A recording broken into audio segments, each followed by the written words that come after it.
នេះគឺជារឿងដែលមិនគួរសោះពុកម៉ែបងប្អូនមិនគួរណាបុរសម្នាក់នេះគាត់បណ្ដោយក្មេងស្រីតូចបើកម៉ូតូបែបនេះសោះបើសិនជាមានបញ្ហាគ្រោះថ្នាក់នៅលើដងផ្លូវតើយើងគិតបែបណាយើងមើលហើយការគ្រោះថ្នាក់គឺច្រើនមែនទែនចំណែកបុរសម្នាក់នេះវិញពុកម៉ែបងប្អូនគឺគាត់យកឃ្មុំ style ខុសពីគេតែម្ដងពុកម៉ែបងប្អូនឃើញអត់គឺគាត់យកដៃគាត់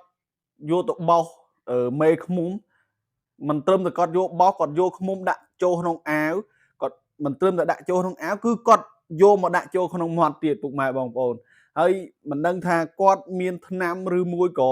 គាត់ចេះអីនោះទេឃ្មុំអត់តិចគាត់តែម្ដងហើយបើតាមខ្ញុំដឹងគឺឃ្មុំភ្នំបងពុកម៉ែបងប្អូន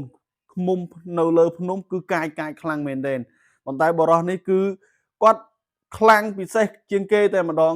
នៅលើការយកឃ្មុំរបស់គាត់